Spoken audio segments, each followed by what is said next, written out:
గురుగారు మే నెలలో మేషరాశి వాళ్ళకి ఏ విధంగా ఉండబోతుంది? రాహువు, కేతువు, గురుగ్రహం మేజర్ గ్రహాలన్నీ మారుతూ ఉన్నాయి. మరి మేషరాశి వారి పరిస్థితి ఏంటి? పాజిటివ్ ఉంటుందా, నెగిటివ్ ఉంటుందా? ఏ విధంగా ఉండబోతుంది గురుగారు?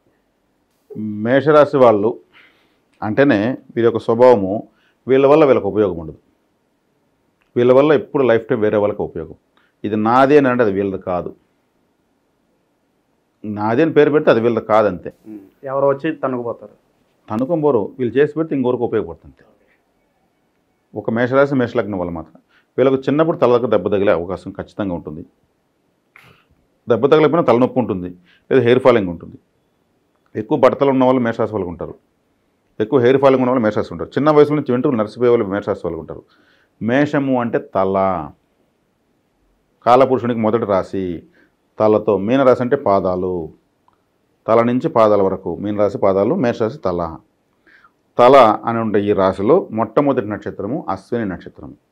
అశ్విని నక్షత్రానికి వచ్చే గ్రహం ఏది? కేతువు. కేతువుకు తల లేదు. తల లేనటువంటి గ్రహంతో తల అయినటువంటి రాశి ప్రారంభమవుతుంది. అందుకే వీళ్ళ నిర్ణయాలు వేరే వాళ్ళకి ఉపయోగపడతాయి. వీళ్ళ నిర్ణయాలు వీళ్ళు ఉపయోగించే ఆలోచన నిర్ణయాలు వీళ్ళకి ఉపయోగపడవు. అందుకే బినామీలంతా ఎక్కువ మేషరాశి వాళ్ళకు ఉంటారు. వాళ్ళకి కలిసి రాదు. నమ్మకస్తులు పెట్టుకుని వాళ్ళ పేర్లతో రాస్తూ ఉంటారు. వాళ్ళు ఏ స్థాయికి వెళ్ళిపోతారు. భార్య పేరుతో, పిల్లల పేరుతో, అన్నదమ్ముల పేరుతో, తల్లిదండ్రుల పేరుతో మాత్రం కలిసి రాదు. వాళ్ళ పేరుతో ఉండేది మాత్రం కలిసి రాదు. వాళ్ళ పేరుతో గ్రోత్ తగ్గిపోతుంది. ఓకే, వీళ్ళకి 10% ఉంటుంది, అయితే వేరే వాళ్ళకి 90% ఉంటుంది. అదే వేరే వాళ్ళ పేరుతో చేయొచ్చు. పెళ్ళైన తర్వాతనే వీళ్ళకి బాగుంటుంది. ఎందుకంటే ఇంకొకరి ద్వారా కలిసి వస్తుంది కాబట్టి. ఓకే, వీళ్ళ వల్ల వీళ్ళకి ఉపయోగం లేదు కాబట్టి వీళ్ళకి ఒక ఎనర్జీ. చెప్పండి, అద్దం లాంటి వాళ్ళు వీళ్ళు. అద్దం పైన టార్చ్ చేస్తే తలకు అంటుంది. అదే భార్య, లేదు ఇంకెవరైనా ఉపయోగపడే నమ్మకస్తులు. కాబట్టి తక్కువ ఆదాయానికి ఎక్కువ పని చేసేవాళ్ళు, అసలు లాభమే లేకపోయినా కూడా పని చేసేవాళ్ళు వీళ్ళే. ఆదాయం లేకపోయినా పని చేస్తారు. వీళ్ళకి ద్రోహం చేసిన వాళ్ళకన్నా అర్ధరాత్రి ఫోన్ చేసి సలహా అడిగితే మేలుకొని కండ్లు పులుకొని వాళ్ళకు సలహా ఇచ్చి ఒకటి నాలుగు చెప్పేసి కొనుక్కుంటారు. సరే వాడు మనకు ద్రోహం చేశాడు కదా అనే ఆలోచన పక్కన పెడతారు. అంటే మేషరాశి వాళ్ళు మేనరికంలో పెళ్లి చేసుకోకూడదు, కొలాప్స్ అయిపోతుంది. లవ్ మ్యారేజ్ చేసుకోకూడదు, కొలాప్స్ అయిపోతుంది.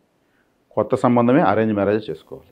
ఓకే, మేషరాశిలో చిన్నప్పుడే మాట ఇచ్చేశారు, అత్త కొడుకుని అత్త కూతురు చేసుకోవాలనేసి అని పెళ్లిళ్ళు చేసి విడిపోయిన వాళ్ళు ఉన్నారు. మేమేదో పెద్దలు ఇచ్చిన మాటకి తప్పకుండా అని పెళ్లి చేసి వీళ్ళే మిట్ట కొట్టుకుంటా అంటారు. అసలు మేషరాశి అంటే మేనరకం చేయకూడదు, లవ్ మ్యారేజ్ చేయకూడదు, కొత్త సంబంధం చేసుకోవాలి. అవి ఫెయిల్యూర్ అయిపోతాయి. వాళ్ళకి ఎంత ఇదిగానే ఉన్నాయి మిగతా గ్రహస్థితి. మేనరికం చాప్టర్ క్లోజ్, లవ్ మ్యారేజ్ నెత్తిన గుడ్డే. ఇంకా గ్రహాలు ఏడన్నా ఉండి ఇంకా సంబంధం లేదు. ఇది థంబ్ రూల్, యూనివర్సల్ ఇది అంతే. ఇప్పుడు మన రాశి ఫలితాలు చూస్తున్నటువంటి ఎవరైనా అస్ట్రాలజిస్టులు ఉంటే కూడా వాళ్ళు కూడా చక్కగా మేషరాశి వాళ్ళు వస్తే దీని యాస్టీస్ వాళ్ళకి చెప్పొచ్చు, వాళ్ళన్నీ ఒప్పుకుంటారు. ఓకే, వీళ్ళు వేరే వాళ్ళకి ఉపయోగపడతారు. ఇప్పుడు మనం మాస ఫలాలు చెప్పాలా, మేషరాశి ఫలాలు చెప్తున్నాం. ఓకే, అంటే వీళ్ళు సమాజానికి ఉపయోగపడే వాళ్ళని అర్థం. తల కదా, అందరి తలలో 4 లాగా వీళ్ళు పనిచేస్తారు. ఓకే, వీళ్ళ వల్ల వీళ్ళకి ఉపయోగం ఉండదు. ఒక విధంగా చెప్పాలంటే అదే చెప్తారు, వీడు సమాజ సేవో లేదంటే ఉచిత సేవో ఇంకొకరిని ఉద్ధరించడం కోసం వీళ్ళు ఉన్నట్లు ఉంటుంది. కాబట్టి వీళ్ళ పిల్లలు, వీళ్ళ భార్య, వీళ్ళు కూడా ఉన్న అదృష్టవంతులు చెప్పచ్చు. వాళ్ళందరికీ వీళ్ళు ఉపయోగపడతారు. కాబట్టి ఇటువంటి మేషరాశికి ఈ మే మాసంలో ఒక విచిత్రమైనటువంటి యోగకరమైనటువంటి అర్థం కానటువంటి అనుకూలమైనటువంటి గ్రహస్థితి ఉంది. అన్నీ మిక్స్డ్ కానీ బాగుంది. ఎందుకంటే ఏలినాటి శని ప్రారంభమవుతుంది అనుకుంటున్నారు వీళ్ళు, అది వీళ్ళ భ్రమ. ఏలినాటి శని ఎక్కడుంది? ఏనులో శని ఉన్నాడు, ఓకే. కానీ ఎట్లా ఉన్నాడు? మీనరాశి, సముద్రం, నీళ్ళలో మునిగిపోయినాడు. గ్రహం నీళ్ళలో కంఫర్ట్గా ఉంటుందా?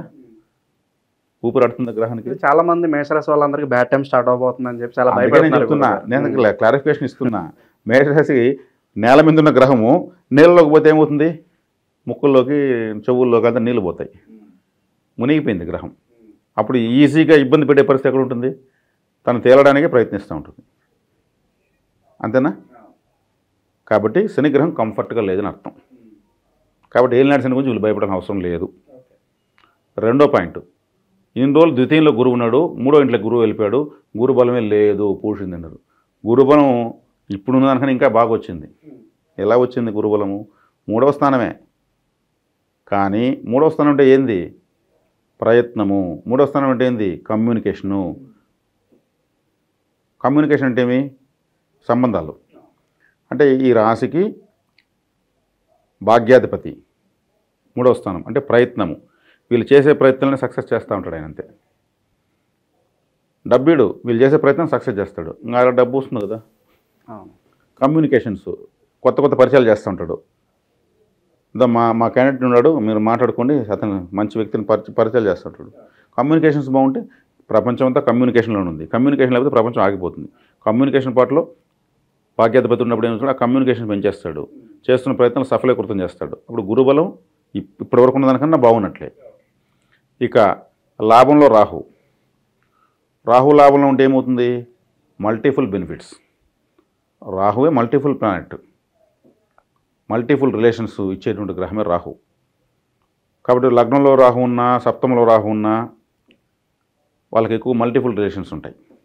ప్రయత్నిస్తారు 2-3 వివాహాలు చేసుకోవడము, 2-3 కంపెనీలు పెట్టాలనుకోవడము, మల్టీ బ్రాంచెస్ డెవలప్ చేయాలనుకోవడము, ఇదంతా రాహు యొక్క ప్రభావమే. శుభం ఉన్న మల్టిపుల్గానే ఉంటుంది, అశుభం ఉన్న మల్టిపుల్గానే ఉంటుంది. కాబట్టి రాహు లాభంలో కుంభరాశిలో మూల త్రికోణంలో ఉన్నాడు, ఆషామాషిగా వెళ్ళాడు, అద్భుతంగా ఉన్నాడు. ఇంకేం కావాలి, చక్కగా రాహు లాభంలో 1.5 సంవత్సరం ఉంటాడు. కేతు 5వ ఇంట్లో ఉన్నాడు. 5వ ఇల్లు అంటేనే కులదేవత. కేతు అంటే మోక్షకారకుడు, మోక్షము కులదేవత అనే స్థానంలో ఉన్నాడు. కులదేవత అనుగ్రహం ఏముంది ఏకంగా వీళ్ళకు. ఈ సమయంలో వీళ్ళు కానీ కులదేవత కానీ వీళ్ళ కులదేవతను తెలుసుకుని కానీ ఆరాధిస్తే విశేషమైన ఫలితాలు వస్తాయి. అందుకే నేను చెప్పింది ఇదొక జిమ్మిక్ లాంటిది ఈ గ్రహస్థితి. దీన్ని విశ్లేషించి చూస్తే వీళ్ళకు రాజయోగమే. లేదంటే ఏలినాడు శని వీళ్ళకేం జరగదు, గురుబలం లేదు వీళ్ళకేం జరగదు. 5వ ఇంట్లో కేతువు అసలేం జరగదు, అది కులదేవతా స్థానం. రాహు కేతు వచ్చేకాడికి మోక్షకారకుడు, కులదేవతకు బలం పెంచుతాడు, దైవబలం పెంచేవాడు కేతువు. రాహు ఏకంగా లాభంలో కూర్చున్నాడు, పాపగ్రహం లాభంలో ఇంకా విశేషంగా యోగిస్తుంది. కాబట్టి మేషరాశి వాళ్ళు ఇంక దీన్ని కానీ నమ్మినారంటే ఖచ్చితంగా అన్నిట్లో సక్సెస్ అవుతారు. కమ్యూనికేషన్స్ బాగున్నాయి. ఎవరికైనా ఉండాల్సిన కమ్యూనికేషన్సే కదా. కమ్యూనికేషన్ స్కిల్స్ లేకపోతే వాడు ఎంత తెలివితేటలున్నా అది కమ్యూనికేషన్ చూపలేకపోతే ఫెయిల్. ఇప్పుడు చక్కగా వీళ్ళకి కమ్యూనికేషన్ బాగుంది. గురువు ఏం చేస్తున్నాడు, అదే ఒక మధ్యవర్తిలాగా పనిచేస్తున్నాడు, అనుసంధానకర్త. కాబట్టి మేషరాశి వాళ్ళకు చాలా చాలా చాలా బాగుంది. ఓకే, ఆర్థికంగా బాగానే ఉంటుందా గురుగారు? ఆటోమేటిక్ బాగుందండి. వీళ్ళు ఎఫర్ట్ కష్టాన్ని నమ్ముకుని రాసి తమను తాము నమ్ముకున్న వాళ్ళు, వీళ్ళు 10 మందికి ఉపయోగపడే వాళ్ళు. ఇప్పుడు ఈ చెప్పిన ప్రత్యేకమైన గ్రహస్థితిలో వీళ్ళు తెలివిగానే గెటన్ అయిపోతారు. ఓకే, స్టార్టింగ్లో మనం మాట్లాడుకున్నాం మిక్స్డ్ రిజల్ట్స్ ఉంటాయి అని చెప్పి. సో కాస్త మిశ్రమ ఫలితాలు అంటే ఏం చెప్తారు గురుగారు వాళ్ళకి? మిక్స్డ్ రిజల్ట్స్ అని నేను చెప్పలేదండి, నాది కావాలంటే మీరు వీడియో వెనక్కేసుకొని చూడండి. విచిత్రమైనటువంటి యోగకరమైనటువంటి రాశి గ్రహస్థితి ఉందని చెప్పాను. అర్థం కాదు ఎవరికి. నేను అందుకే దాన్ని ఓపెన్ చేసి బాగలేదనుకుంటున్నారు, అది తప్పు, బాగుంది అని వివరించాను నేను. ఓకే, మిక్స్డ్ ఫలితాలు ఏం లేవు, వీళ్ళకి చాలా పర్ఫెక్ట్ ఫలితాలు ఉన్నాయి. ఇక శుభకార్యాలు కావచ్చు, ఆరోగ్యపరంగా అన్నిట్లోనూ బాగుంటుందంటారు గురుగారు? వీళ్ళేరా అంటే త్యాగధనులు అని చెప్పాను నేను. వీళ్ళ కష్టాన్ని ఇంకొకరికి ఇచ్చేసేవాళ్ళని చెప్పాను. శుభకార్యాలకు అంత వీళ్ళు కానీ ముందు పెడితే వీళ్ళది కాకపోయినా సరే వీళ్ళ ముందు పెడితే వీళ్ళన్నీ చేసి పెట్టేసి అలా కాదు ఇలా చేసుకోండి ఇంక మేటని చెప్పి అన్నీ చేసి చేస్తారు. వీళ్ళు ముందు పెడితే చాలు, వీళ్ళు జోబుల నుంచి ఒక 10 రూపాయలు వేసి కూడా ఖర్చు పెట్టేస్తారు వీళ్ళు అంటటోళ్ళు వీళ్ళు. ఇక వ్యాపారస్తులు, నిరుద్యోగులు వీళ్ళ పరిస్థితి గురుగారు?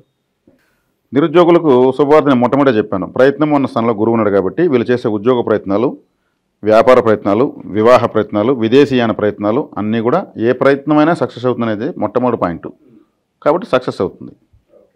ఇక వైవాహిక జీవితంలో ఏమైనా సమస్యలు ఏమైనా కనిపిస్తుంది? వైవాహిక జీవితంలో సమస్యలు ఏమి లేవండి, సమస్యలు ఏమి లేవు. ఎందుకంటే శుక్రగ్రహము ఈ నెల 31 వరకు, మే నెల 31 వరకు వ్యయ స్థానంలో ఉచ్చస్థితిలో ఉన్నాడు. తర్వాత జన్మలోకి వస్తాడు. జన్మలోకి వచ్చినప్పుడు కూడా శుక్రుడు ఎక్కువగా స్త్రీ శయ్యా సౌఖ్యాన్ని, చక్కటి నిద్ర సౌఖ్యాన్ని ఇస్తాడు. కాబట్టి బాగానే ఉంది.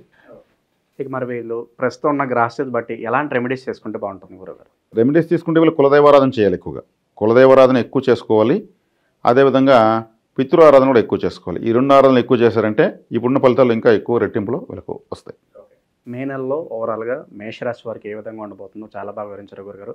మొత్తానికి మంచి ధైర్యాన్ని అయితే కల్పించారు మేషరాశి వారికి. ధన్యవాదాలు. ధన్యవాదాలు.